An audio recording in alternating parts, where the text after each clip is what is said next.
আজকের এই যে জঙ্গল ফেস্টিভ্যাল যেটা বলেছিলাম, একদম অভিনব বিষয়, সেটা আমরা এই মাত্র দেখলাম যে এখানে এই জঙ্গলের মাঝখানেই একটা ছোট্ট লাইব্রেরির ব্যবস্থা করা হয়েছে এবং উনি লাইব্রেরির দায়িত্বে রয়েছেন। আমি প্রথমেই ওনার সঙ্গে একটু কথা বলিনি। আপনার নাম? আমি doctor Aniruddha Barman, university B T and evening college থেকে অবসরপ্রাপ্ত। এই মুহূর্তে আপনি মানে কি বই পড়ছেন? উনি পড়ছি শুরু করেছেন ডক্টর দিগ্বিজয় যে সরকারের তৃতীয় খণ্ড ওনার রচনাবলীর রবীন্দ্রনাথ ও বিদেশিনী গণিত। এটা তো আজকে মোটামুটি আপনি একটা মানে মানে প্রক্রিয়া আছে যে অনেকটা অংশ এগিয়ে যাবে। এই এই যে আজকে মানে যেটা দেখতে পাচ্ছি এখানে খুব সুন্দর ব্যবস্থা, এই একদম পার্টির মধ্যে বসে আপনারা পড়াশোনা করছেন এবং এই গ্রন্থাগারটাকে আপনি চালাচ্ছেন, মানে আজকের আপনি গ্রন্থাগারই বলা যায় আপনাকে। তো এই এখানে আর কি কি আছে? এই যে কুলোগুলো যে দেখতে পাচ্ছি, কুলোর মধ্যে কি কি ভাবে আপনারা? এখানে এটা তো এই সমাজটা যে বিন পট্টি যেটাকে বলে, তো এনারা ছট পুজো করেন। আচ্ছা, ছট পুজো করেন, তো এনারা কুলো ব্যবহার করেন। তো ওনাদের কাছ থেকে আমরা এই কুলোগুলো চেয়ে নিয়েছি প্রথমত, এগুলো কেনা নয়, যে ওনাদের একটা আত্মিক সম্পর্ক একটা থাকলো। এমনিতেই এই জঙ্গল ফেস্টিভ্যালটা হলে পরে ওনাদের তো কিছু কর্মসংস্থান হয়, কিছু কাজ পান বিভিন্ন ভাবে। তো এইভাবে একটা অভিভাবক ব্যাপার যে ওনারা মনে করছেন ওনাদের পার্ট এটা, জঙ্গলটা বেঁচে থাকলে ওনারাও বেঁচে থাকবেন, পরিবেশকে ইয়ে করতে হবে। তো এইখানটাতে আমরা করেছি কি, একটু পুরোনোকালী কবিরা, সমকালীন ঠিক নয়, স্থানীয় কবিরা দেখলাম কবি অরুণেশ ঘোষের লেখা, নীরজ বিশ্বাস, রণজিৎ দেব, এরকম কবিতা। তো ওনাদের কবিতাগুলো আমরা এখানে বাইরে ডিসপ্লে করছি। হ্যাঁ, মানুষ এসে কিছুটা হলেও একটু জ্ঞান লাভ করলো কবিদের সম্বন্ধে। আগের সবাই সবসময় তো পাওয়া যায় না, তো তাদের নামগুলো জানলো। আর একটা কাজ করা হয়েছে এখানে, সেই পুরো থিয়েটার ফেস্টিভ্যালটা যেটা করা হচ্ছে, কোথাও কোনো বেডের ঠোকার ব্যাপার নেই। এই যে এখানে আমরা ইয়েগুলো করেছি, মাচাগুলো করেছি বই রাখার জন্য, কোথাও বেডেক নয়, দড়ি দিয়ে বাঁধা আছে। এগুলো যথেষ্ট শক্ত, আরো বই আসছে, আরো বই আমরা রাখতেই পারি। এদিকে আছে আপনাদের সাহিত্য এবং বিজ্ঞানের উপরে বই আছে, ইংরেজি বাংলা দুটোই আছে। মূলত বাংলা রাখা হয়েছে, কিছু ইংরেজি আছে, বাচ্চাদের বড়দের সবার বই আছে।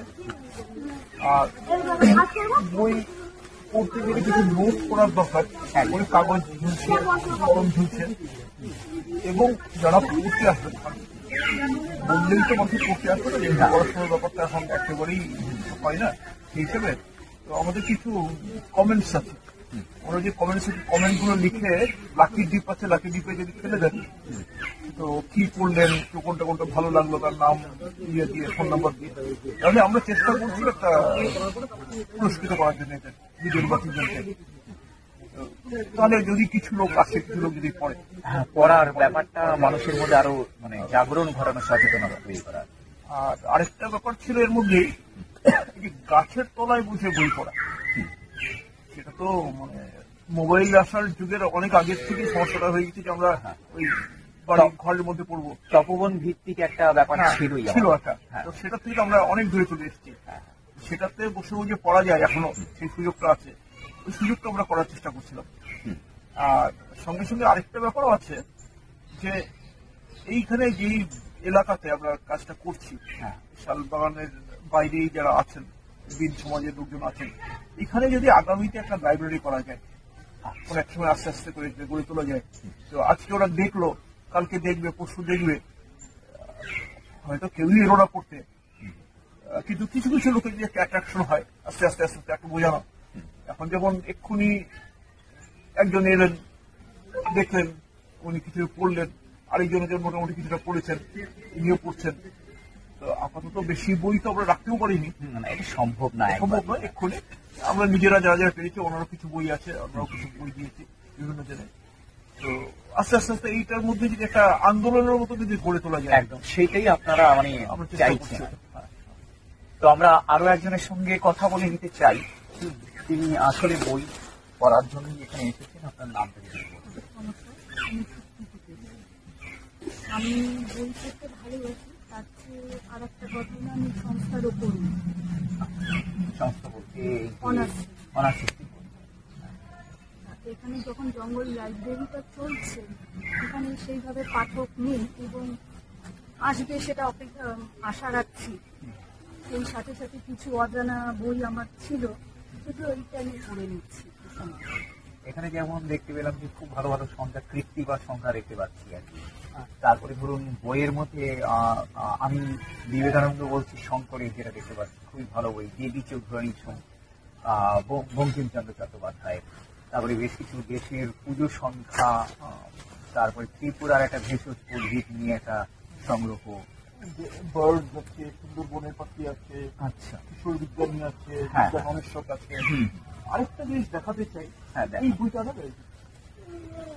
হ্যাঁ হ্যাঁ এটা বইটা মূলত অসমীয়াতে, মানে ডক্টর ভূপেন হাজারিকার উপরে আসাম থেকে করা হয়েছে। এটা একটা ভালো সংগ্রহ আর এক সংগ্রহ। মানুষের তো ভূপেন হাজারিকা তো আমাদের বাংলা গানে প্রচুর দিয়ে গেছেন, একদম একদম নতুন ভাবে একটা সুর একটা দিয়েছেন সর্বভারতীয় সর্বভারতীয় স্তরে, এবং মানে বাংলাতে আরো বিশেষ করে বিশেষ অবদান আছে। ওনার। তো আজকে ওনার নামটা খুব একটা আমরা শুনি না। তো ওনার 99তম ইয়েতে, না 99 বছর যখন হলো, গত 8ই সেপ্টেম্বর ব্যাঙ্গালোরে একটা বিশাল বড় একটা কর্মকাণ্ড হয়েছিল। তো সেই সময় ওরা এই বইটা বের করেন আসাম সাহিত্য চর্চা কেন্দ্র থেকে। আমার একটা আছে ইংরেজিতে লেখা, সেটা কথা নয়, কিন্তু মূলত এটা অসমীয়াতে। কিন্তু কেউ পড়বেন বা পড়বেন না সেটা আমার কাছে কথা নয়।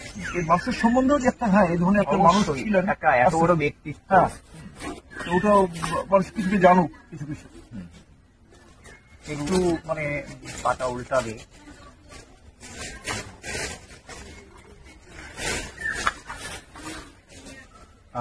সুধাকণ্ঠ ভূপেন হাজরিকা, মুখ্য সম্পাদক পরিতোষ চক্রবর্তী, সম্পাদক গুরুমাইল সিং, যোগানন্দ মহন্ত সাহিত্য চর্চা কেন্দ্র আসন। সেখান থেকে এটা বেরিয়েছে, আমরা দেখতেই পাচ্ছি। এখানে একটা মজার জিনিস জানবেন, যে গুরমাইল সিং, হ্যাঁ, এনারা হচ্ছেন শিখ। আচ্ছা, কিন্তু আসামে এরকম বহু শিখ আছেন, এখন ওদের অসমীয়া শিখ বলা হয়, পাঞ্জাবি শিখ নয়। হ্যাঁ, ওনারা ওদের মাতৃভাষা ওরা ইংরেজি। এসো দেখো, আমি বই দেখো, এসো এই পাশে এসো, বসে যাও, এখানে বসতে পারো। এখানে বই দেখো, ইংলিশের আছে, বাংলার আছে, সায়েন্সের আছে, লিটারেচারের আছে। তো ওই রকমই একজন শিখ, উনি নিজে অসমীয়াতে অনেক লিখেছেন, তো এইটার উনি সম্পাদনাও করেছেন। হ্যাঁ, এটা একটা বড় বিষয়। আপনি একটা দিককে তুলে ধরলেন, যেহেতু আপনি নিজেও গবেষণার কাজের সঙ্গে যুক্ত আর কি। ফলে আর এখানে তো তার জীবনী দেখতে পাচ্ছি আর কি। এখানে এই যে কুমার দীপক দাস তিনি কিছু লিখেছেন। হ্যাঁ হ্যাঁ হ্যাঁ, এই একটা বিষয় আমরা পেলাম। তো এইভাবে একটা নতুন কিছু পাওয়া গেল। আমরা আবার আপনার কাছে চলে আসছি। আমি তোমার সঙ্গে একটু কথা বলে নিই, একটু কাছাকাছি আসো। কি নাম তোমার? বইটা নিয়ে আসো, বইটা নিয়ে আসো এখানে। হ্যাঁ, একটু বসো, বসে যাও। কি নাম তোমার? এটা কি বই? এটা অ্যানিমাল ওয়ার্ল্ড। আচ্ছা, তুমি কি এই বইটা এখন পড়তে চাইছো? মানে তুমি কি ধরনের মানে বই পড়তে ভালোবাসো? বই পড়া ভালো লাগে তোমার কাছে? অতটা কতটা না? হ্যাঁ, মানে এই ধীরে ধীরে তো হবে। মানে কি পড়বে ঠিক করেছে এখন? সায়েন্স। এবার আপনার সঙ্গে একটু কথা বলি।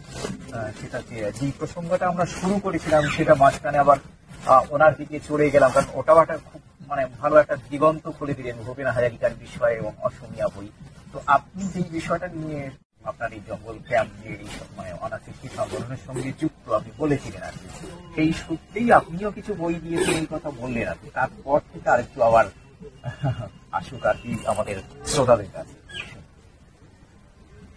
বই পড়াটা হারিয়ে যাচ্ছে, সম্পূর্ণভাবে হারায়নি, তবে আগ্রহটা মানুষের বাড়ুক এটা প্রত্যাশা আচ্ছা, রাখি। বই পড়াটা কি সত্যি হারিয়ে যাচ্ছে মনে হয়? মানে না। বই পড়ছে না।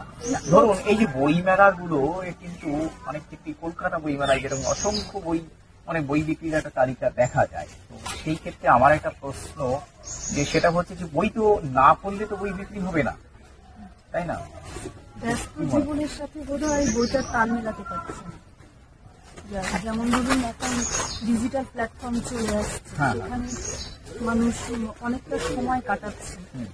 সেখানে মানে অনেক ধরনের ছবি দেখতে পাচ্ছে, শব্দ শুনতে পাচ্ছে, খুব কম সময়ের মধ্যে ওটা হয়ে যাচ্ছে। একটা বই পড়তে গেলে সেটা সময় সাপেক্ষ, সেই সময়টা মানুষ হয়তো দিতে চাচ্ছে না। আচ্ছা, আপনি কোন বইটা পড়ছেন?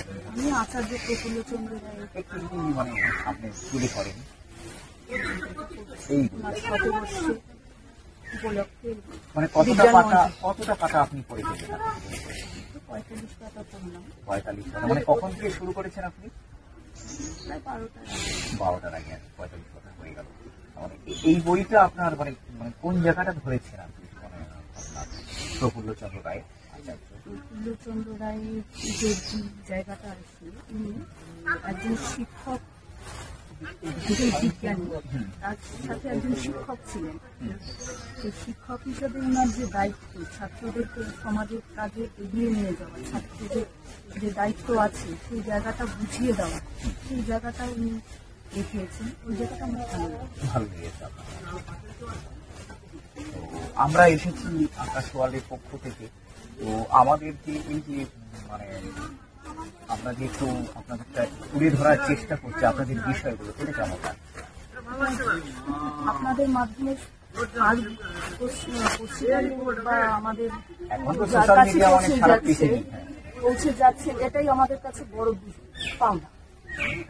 তো এবার মানুষ ঘটনা আরো আসবে, আমাদের এই প্রচেষ্টাটা সফল আপনি আসবেন? আসুন, কোনো অসুবিধা নেই। আমি শেষ একটা প্রশ্ন করতে চাই আপনাকে। সেই শেষ প্রশ্নটা হলো যে মানে বই যে মানুষ পড়ুক সেই সম্পর্কে আপনি কি এরকম ভাবে বার্তা দেবেন? বই পড়ি। মানে আপনি যখন গ্রন্থাগারের সঙ্গে যুক্ত এই মুহূর্তে মানে নিজে বই পড়ছেন, তো আপনি তো চাবেন যে আরো অনেক মানুষ বই পড়ুক। তো সেই বার্তাটা কিভাবে পৌঁছে দেবেন?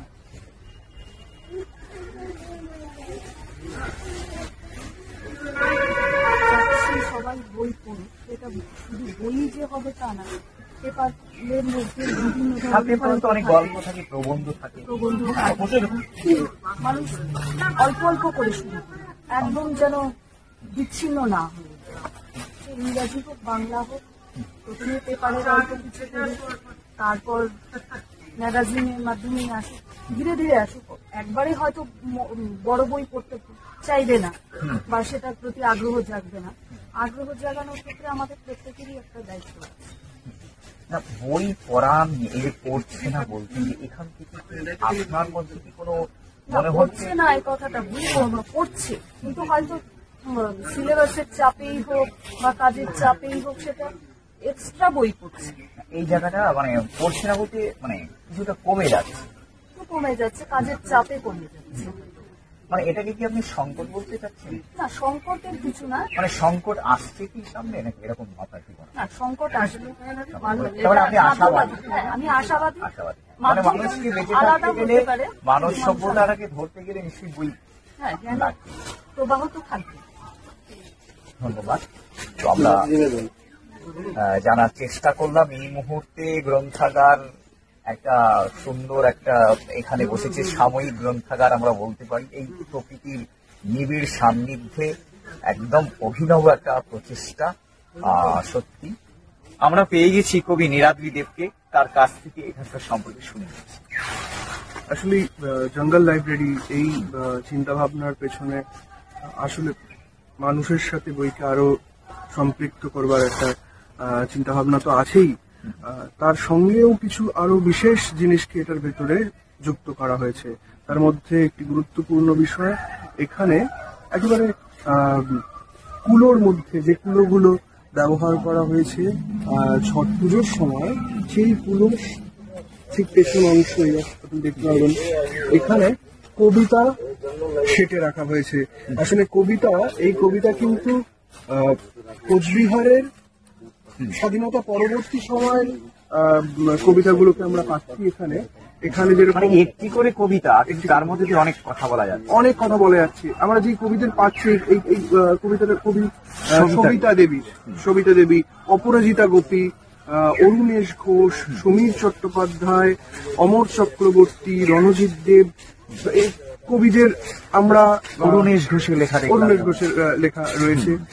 এই কবিদের আমরা পাচ্ছি এই কুলোর ভেতরে। আসলে এই প্রতীকী হয়তো সব দশক ধরে ধরে আলাদা করে বলা নেই, কিন্তু যাদের উপস্থিতি বাংলা কবিতায় গুরুত্বপূর্ণ, কোচবিহারে বসবাসকারী সেই সমস্ত অগ্রজ যারা, সেই অনেককে আমরা এখানে পেয়েছি। আমরা চাই আরো পরবর্তীতে যারা এসছেন এবং আরো গুণীজন যারা লিখেছেন, বাংলা কবিতাকে সমৃদ্ধ করেছেন, তাদেরকেও নিশ্চয়ই আমরা পরবর্তীতে আরো দেখতে পাবো। এর সাথে সাথে বই পড়বার, বই নিয়ে বসে থাকবার জন্য আরো একটা গুরুত্বপূর্ণ অংশ হলো তার থেকে কিছু নোট রাখবার, তারও কিন্তু ব্যবস্থা রয়েছে সেখানে। যে কেউ পড়তে পড়তে তার গুরুত্বপূর্ণ অংশটা নোট রাখতে পারেন। বই পড়ার সাথে নোট রাখার একটা অঙ্গাঙ্গী সম্পর্ক। আমরা যা জানি তাকে তো সেই তথ্যকে লিপিবদ্ধ রাখি এবং পরবর্তীতে বিভিন্ন প্রয়োজনে তার ব্যবহার করি। স্মৃতিতে রাখবার জন্য এর একটা গুরুত্বপূর্ণ ভূমিকা রয়েছে এবং এই সম্পূর্ণ ব্যবস্থার মধ্যে, ইকো ফ্রেন্ডলি ব্যবস্থার ভেতরে পড়বার পরে যা তাদের মনে হচ্ছে, তাদেরকে যেভাবে নাড়িয়ে দিয়ে যাচ্ছেন যারা আসছেন, তারা কিন্তু তেমন ভাবে লিখিত আকারে রেখেও যাচ্ছেন তাদের অনুভূতি, মন্তব্য। তো সামগ্রিকভাবে আমার মনে হয় ব্যক্তিগতভাবে যে এটা একটা অভিনব প্রচেষ্টা। যেই অভিনব প্রচেষ্টার ভেতরে আসলে গুরুত্বপূর্ণ অংশটা হলো বইকে আরো প্রত্যেকের কাছে ছড়িয়ে দেওয়া। আসলে বই যখন বইয়ের কাছে আমরা যেতে পারি, ঠিক একইভাবে বইও কিন্তু আমাদের কাছে চলে এসছে এই প্রচেষ্টার মধ্যে। আমরা কবি নীলাদ্রি দেবের কাছ থেকে মানে মারাত্মক, আসলে ও তো খুব মানে ভেতর দিক থেকে একজন শক্তিশালী কবি এই সময়ের। তো বললো যে বইকে মানে আমরা যেমন বইয়ের কাছে চলে যাচ্ছি, বইও যেন আমাদের কাছে আসছে। হ্যাঁ, এবং ছড়িয়ে দেওয়ার কথাটা, আসলে এটাই তো একটা বিষয়। সাহিত্য বা সংস্কৃতিকে একটা ছড়িয়ে দেওয়ার যে প্রয়াস, সেই প্রয়াসটা নিয়েই কিন্তু সমস্ত কর্মোদ্যোগ হয়। সেই জায়গাটায় আলোকপাত করলেন কবি নীলাদ্রি দেব।